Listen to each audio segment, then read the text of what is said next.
네, 안녕하세요. 정경진 기자입니다.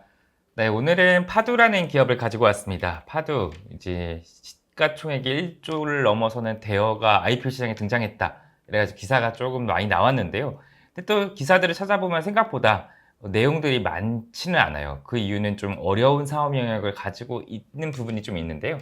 이 회사가 어떤 회사인지, 투자자 매력이 있는지, 그래서 오늘은 좀 한번 자세히 살펴보도록 하겠습니다. 네, 그러면 파도 어떤 기업인지 한번 살펴보겠습니다. 제가 표를 가져왔는데요. 일단 이 회사는 반도체 팹리스 회사입니다. 팹리스 다들 뭐 잘 아시겠지만 설계 회사이고요. 반면에 이제 제조회사 파운드리가 있죠.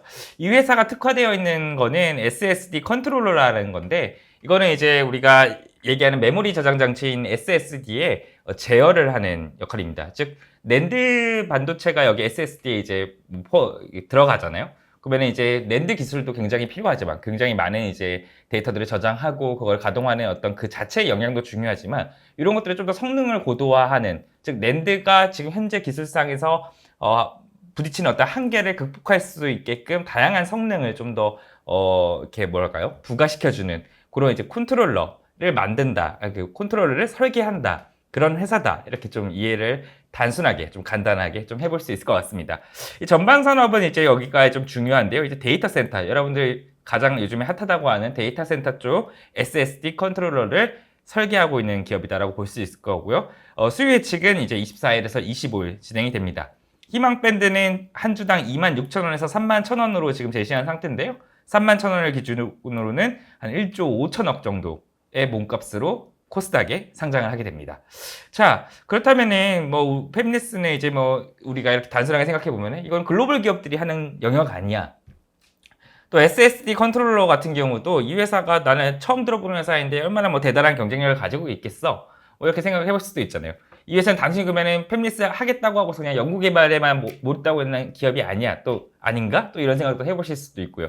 근데 제가 봤을 때는 굉장히 매력적인 기업입니다. 그래서 그 매력적인 부분들을 좀 더 자세히 보겠습니다.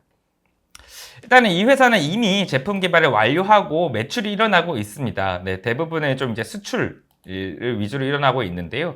여기서는 이제 컨트롤러와 완제품으로 나뉘어져 있어요. 이 컨트롤러는 앞서 얘기한 대로 팹리스로 설계를 하는 건데요. 이 설계 기술이 굉장히 뛰어나가지고 이 설계 기술을 기반으로 너희가 좀 제품을 아예 만들어줄 수는 없겠니? 라는 이런 요청들이 오죠. 그래서 어떻게 보면 주문 제작 방식이 이제 ODM 방식으로요. 이 자기네가 제작한 컨트롤러를 기반으로 다른 부품들을 수급을 해가지고 SSD 완제품을 기업들에게 이렇게 납품하는 사업도 어떻게 보면 이제 2021년부터 이제 본격화해서 같이 영위하고 있습니다. 근데 팹리스 기업이라고 칭할 수 있을 만큼 절대적으로 지금 설계 쪽 어떤 매출이 큰 상황이죠.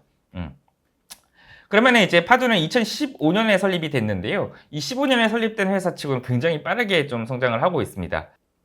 네, 그럼 간단하게 이 회사의 어떤 뭐 사업 밸류체인이라고 할까요? 보면은 파두는 여기 컨트롤러 업체, 즉 설계 업체로 있고요. 이거를 이제 우리 삼성전자나 SK 하이닉스처럼 SSD 회사에게 넘기고 그리고 요것을 사용해서 아까 얘기한 대로 그 데이터 센터를 타겟으로 요 기업용 컨트롤러를 만들고 있기 때문에 아마존, 뭐 애플, 구글, 메타 이런 어떤 데이터 센터를 가지고 운영하는 기업들에게 최종적으로 이제 납품이 되는 구조다. 이렇게 좀 이해를 하실 수 있겠습니다.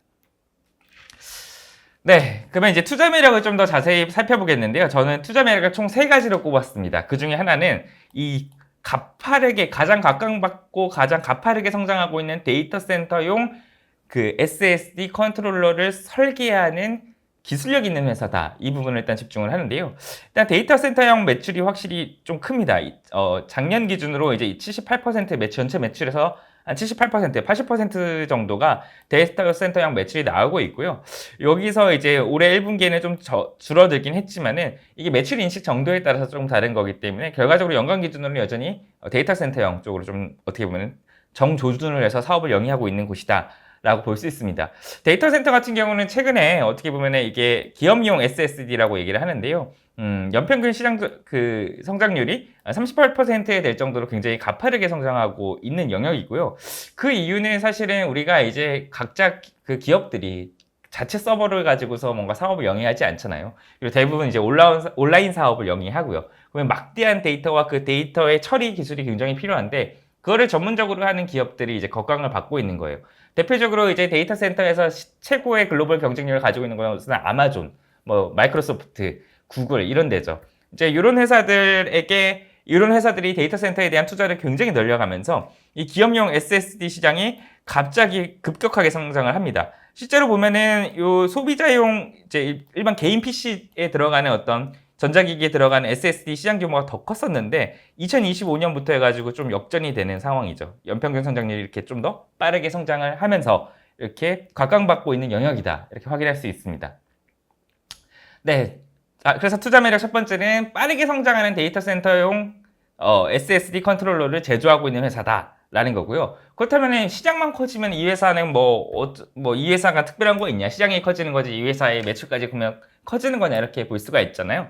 근데 우리가 이제 미국 대표적인 빅테크 기업인 메타 플랫폼스, 과거 이제 페이스북이죠. 페이스북과 인스타그램을 운영하고 있는 이 첨단 IT 기업이 이 우리 파두의 SSD 컨트롤러를 채택해서 사용을 하고 있습니다.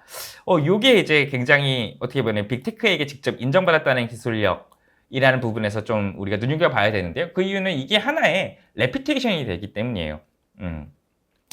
여기서 보면은 근데 그러면은 매출 비중을 보면은 페이스북이 보이지가 않잖아요. 그러면은 뭐지? 라고 생각할 텐데 정확하게 얘기하면 아까 최종 고객사가 페이스북이고요. 그러면은 국내 SK 하이닉스가 페이스북의 기업용 SSD를 공급하고 있습니다. 근데 이 SSD라는 반도체에는 낸드 반도체도 들어가고 거기에 이제 컨트롤러도 들어가는데 거기에 하나의 어떻게 보면 핵심 시스템 반도체로서 SSD의 시스템 반도체로서 파두가 설계하고 있는 어떤 그 반도체가 들어가고요. 그걸 통해서 SK 하이닉스가 최종적으로 메타 등 이제 빅테크 기업들에게 납품을 하고 있다. 이렇게 볼 수가 있는데요. 그렇기 때문에 현재 이제 최대 매출자로서는 SK 하이닉스가 있고요. 그리고 아까 제가 말씀드린 것처럼 이 대기업, 즉 미국 빅테크 기업에게 기술력을 인정받는 게 굉장히 중요하다 그랬는데요. 그 이후에 이제 메타와의 협업이 2020년, 2019년 이때부터 어떻게 보면 좀 검토되고 있었던 걸로 알고 있는데요. 그때부터 해가지고 메타가 찜했다라는 게 알려지면서 그러면 너희 그 반도체 설계 기술을 바탕으로 우리가 좀 납품을 좀 요청을 할게라고 하면서 다른 공급사로도 이렇게 어떻게 보면 매출처가 확대되고 있는 이 상황입니다. 네, 그러면은 이 회사의 그 기술력은 그러면은 미국 빅테크가 찜했으니까 오케이, 알겠다. 그렇다면 한다면은 경쟁이 좀 심한 거 아니야라고 할 텐데 실제적으로 보면은 국내 경쟁사들은 없습니다. 거의 보면은 이제 마벨, 마이크로칩, 실리콘 모션, 파이슨과 같은 이런 어떻게 보면 오랜 업력의 글로벌 기업들이 경쟁사이고요.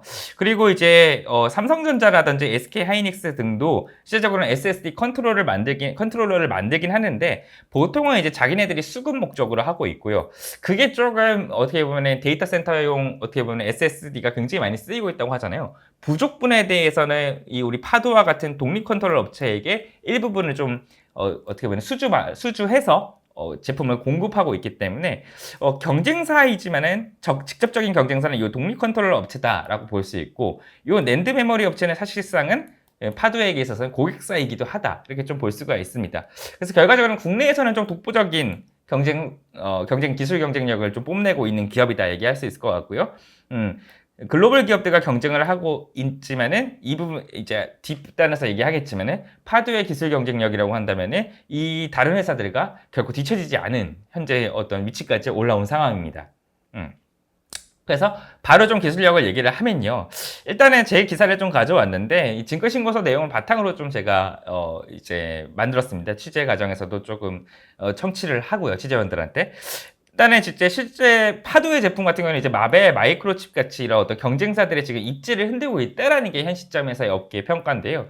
예를 들어서 이제 컨트롤러도 이제 우리 아이폰 1세대, 2세대, 3세대처럼 지금 현 시점에는 이제 2세대 컨트롤러가 쓰이고 있는데 이 주력 제품인 2세대 컨트롤러 같은 경우는 이 경쟁사들보다 훨씬 좋은 성능을 보이고 있습니다. 네, 그래서 실제 파두의 경쟁사라고 할 수 있는 마벨, 마이크로칩보다 이제 파두는 좀 더 좋은 경쟁력을 보이고 있는데요.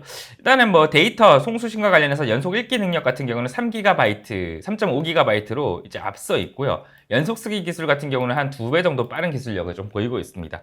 그래서 실제적으로 지금 현재 업계에 얘기를 들면은 마벨이나 마이크로칩 같은 경우는 이제 기술적인 한계 어떻게 보면은 이렇게 좀 간단하게 얘기를 하는 게 좀 더 이해가 될 텐데요. 보급형으로 좀 많이 하고 있는데 좀 더 데이터 센터에서 좀 더 고도의 기술을 원하는 부분들에 있어서 기술적 한계를 느끼고 있고요. 그런 부분에서 이제 파두가 좀 더 높은 기술력을 바탕으로 이 미국 빅테크, 빅데이터 사업을 영위하는 데이터 센터 사업을 영위하는 빅테크들을 쏙쏙 공략해 나가고 있는 구도다. 이렇게 좀 이해를 할 수 있겠습니다.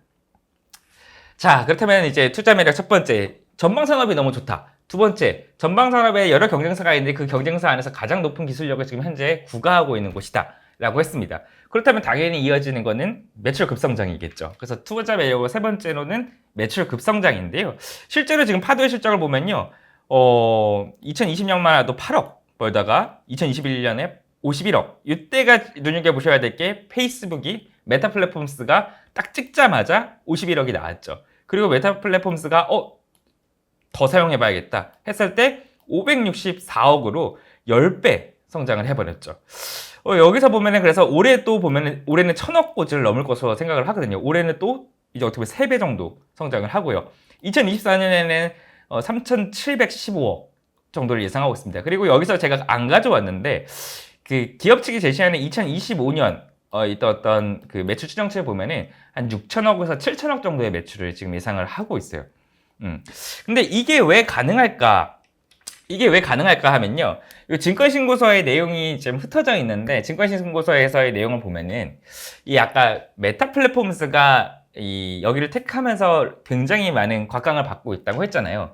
그리고 메타 플랫폼스가 어떻게 공급 계약이 이루어졌냐면은, 메타 플랫폼스가 아까 얘기한 대로 SK 하이닉스의 SSD 제품을 쓰고 있었어요. 근데 계속 어떻게 보면 메타도 보면은 뭐 마이크로소프트, 구글, 아마존이랑 경쟁을 하고 있는 와중에 데이터 센터 기술을 좀 더 어떻게 보면 고도화해야 되잖아요. 그런 과정에서 좀 더 SSD 컨트롤러를 잘 만드는 회사가 어디 있을까 하다가 파두가 눈에 띈 거예요. 그래서 자기 고객인 SK 하이닉스한테 전화를 해서 너희가 이제 SSD를 만들 때 그거에 관련해서 관련 부품들을 이제 어떻게 보면 입찰 경쟁을 할 때 파두도 한번 입찰 경쟁에 붙여줘. 여기 좀 괜찮은 것 같아. 한번 너희가 평가해줘 했는데 SK 하이닉스가 써보니까 정말 좋은 거예요.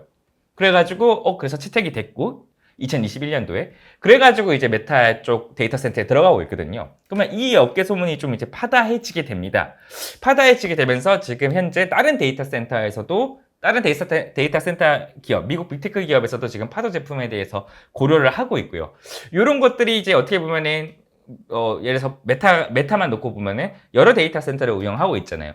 거기에 이제 납품하는 회사들이 SK 하이닉스만 있는 게 아닐 텐데 다른 회사들도 메타가 SK 하이닉스한테 파두 거 쓰라고 했으니까 우리도 파두 거 써서 한번 그러면 납품을 좀 더 물량을 늘려봐야겠다. 이런 어떤 흐름들이 이어지고 있는 거죠. 그리고 그런 것들이 실제 이제 수주 현장에서도 좀 나타나고 있습니다. 그렇기 때문에 이 회사가 원래는 불과 2020년, 즉 3년 전에 8억 벌던 회사가 2025년도에 한 5, 6년 뒤에 7천억 버는 회사로 성장을 하겠다라고 강조를 하고 있는데 어쨌든 이 회사의 얘기를 좀 이따가 또 한번 다시 살펴봐야 되겠지만 어마어마한 매출 성장이 지금 기대되고 있습니다. 즉 이 메타 플랫폼스가 찜한 기술력으로 인해서 실적 퀀텀 점프가 지금 예견되고 있는 상황인 거죠. 자, 그래서 투자 매력을 요약을 해보면 첫 번째, 가장 빠르게 성장하고 있는 산업 영역이라고 할 수 있는 데이터 센터를 타깃으로 제품을 설계하고 있고요. 그 설계 기술력은 이미 미국 빅테크가 인정할 만큼 높아져 있고요. 그리고 그 빅테크 쪽 어떻게 보면 납품 이력이 하나의 명성이 되어가지고 앞다퉈서 다른 기업들도 너희 제품 써볼게, 너희가 설계하는 거 우리가 도입해볼게 라는 지금 상황이 이루어지고 있다. 이렇게 볼 수 있겠습니다. 자, 그렇다면 어쨌든 되게 좋은 기업이다라는 것은 우리는 좀 알겠는데요.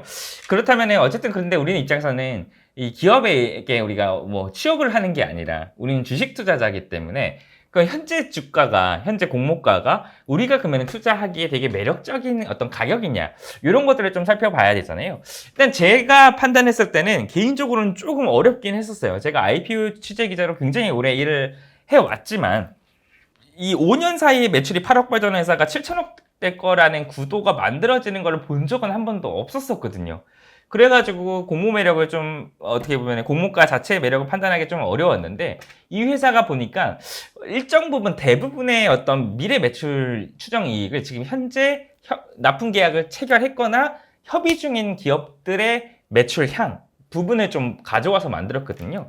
그런 부분에서 이제 공모가 매력이 좀 있다라고 저는 좀 판단을 하고 있습니다. 그걸 좀 자세히 살펴보면요. 일단 이 회사 같은 경우는 앞서 얘기한 대로 현재 좀 적자 상태예요. 대부분 이제 2015년에 세워져 가지고 메타를 통해서 2021년 메타와 SK 하이닉스를 기반으로 이제 매출이 급격하게 100%, 2배씩 이렇게 성장을 해왔지만은 아직은 이제 뭐라고 할까요? 순이익이 아직 실현이 되고 있지는 않고요. 그래서 미래 추정 순이익을 가지고 왔는데 일단 한 3천억 정도 매출이 예상되는 2024년도의 순이익과 한 6천억 정도, 6, 7천억 정도 매출이 예상이 되는 2025년도의 순이익을 가져왔고요. 거기에다가 이거를 현가로 할인을 한 다음에 그것을 그래도 한쪽만 했을 때 사람들이 너무 과대한 거 아니야? 라고 예상을 할 수가 있으니까 거기에 평균값을 만들고 거기에 적용 주식수를 적용해서 이제 비교 기업들의 PR 배수를 또 한번 적용을 하고 그래서 평가 가격을 한 4만 원, 한 주당 4만 원 가격으로 만들었는데요. 그렇게 바라봤을 때 아까 앞서 얘기했던 이 회사가 한 주당 가격을 3만 원으로 얘기를 했잖아요. 그렇다고 한다면 일단 산식상으로 보면은 주당 평가 가격보다는 한 만 원 정도 좀 싸게 한 주당 공모가를 지금 제시한 상황이니까 일단은 뭐 부담은 없어 보이네. 느낌은 일단 가져갈 수 있겠죠. 이 느낌을 가지고서 좀 더 자세히 살펴보면요. 일단은 이 회사 같은 경우는 현재 앞서 얘기한 대로 경쟁사가 없기 때문에 이제 해외 기업들 중에서 실제로 경쟁을 펼치면서 데이터 센터 쪽 매출이 나고 있는 기업들을 가져왔는데 일단은 이런 시기에서 22배 정도의 어떤 PER 배수를 만들어냈어요. 이 PER 배수가 보면은 사실 반도체 섹터의 기업들을 보면은 빠르게 성장하는 기업들이 한 20배 안팎의 어떤 PER 배수를 지금 적용받고 국내 증시에서도 그렇고요. 있기 때문에 또 PER 배수도 좀 과도하지는 않다. 저는 좀 개인적으로 그렇게 생각이 들고요. 거기다가 이제 그 공모가 할인율도 한 24에서 36%.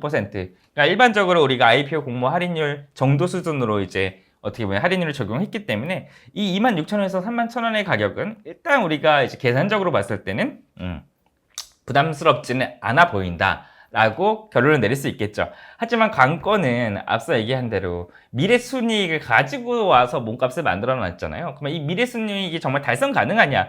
이 부분이 되게 중요한데 앞서 얘기한 대로 우리가 기억해야 될 게 지금 이 회사가 수주 현황이 좀 증권신고서에 나와 있는데요. 저는 요거를 그래서 한번 생각을 해봤어요. 뭐냐면은 파두가 메타, 즉 메타와 함께 SK 하이닉스라는 매출처 딱 한 곳, 핵심 매출처 한 곳을만 가지고도 이렇게 8억에서 51억, 51억에서 560억 이렇게 실제적으로 매출을 실현을 했는데 지금 보면은 데이터 센터 쪽 기업을 하나 더 가지고 오거든요. 그리고 SSD, 그 데이터 센터에 공급하는 다른 SSD 업체들도 한 3, 4곳 정도 매출로 지금 가지고 오고 있어요. 그러면 한 곳만으로 이렇게 매출이 8억에서 564억으로 훌쩍 뛰어버렸는데 데이터 센터 쪽으로 한두 곳만 더 생겼다라고 한다면 지금 협의가 되어 있고 납품까지 계약도 맺어진 곳도 있다고 하니 이 과정이 어떻게 보면은 너무 무리하지는 않지 않느냐 이런 생각이 들고요. 실제로 좀 취재원들한테 좀 물어봤을 경우에도 어느 정도 지금 논의되고 있는 계약상만 바라봤을 때는 실제로 뭐 또 한번 뭐 코로나19 팬데믹이라든지 어떤 아니면은 공급망 병목 형상이라든지 이런 것들이 발생하지 않고서는 이런 매출이 충분히 일단 현실적으로는 가능해 보인다라는 좀 얘기를 이제 들었거든요. 취재 과정에서요. 그렇게 감안을 했을 때 이 공모가 매력이 어쨌든 산술적으로는 괜찮아 보이는데 우리가 부담스러워하는 부분은 이 미래 추정 순이익인데 왜냐면 너무 가파르게 매출이 뛰니까요. 이 부분에 대해서 어쨌든 메타와의 어떤 협력을 통한 매출 신장 어떤 그 과거의 이력을 봤을 때 좀 납득은 할 수 있는 부분이 있지 않을까 이런 생각이 듭니다. 자, 그렇게 바라봤을 때 이 회사는 굉장히 투자 매력을 분명히 가지고 있는 곳, 데이터 센터를 겨냥하고 있고 미국 빅테크한테 기술력도 인정을 받고 있고 실제적으로 최근 3년 동안 매출이 급격하게 성장을 했고요. 그리고 최근에 또 다른 고객사들이 잇따라 생겨가면서 매출이 또 한 번 퀀텀 점프를 할 거라고 예상이 되고 있고 그걸 기반으로 공모가를 지금 만들어냈을 때 어느 정도 납득이 가능한 수준이다 이렇게는 볼 수는 있을 것 같은데요.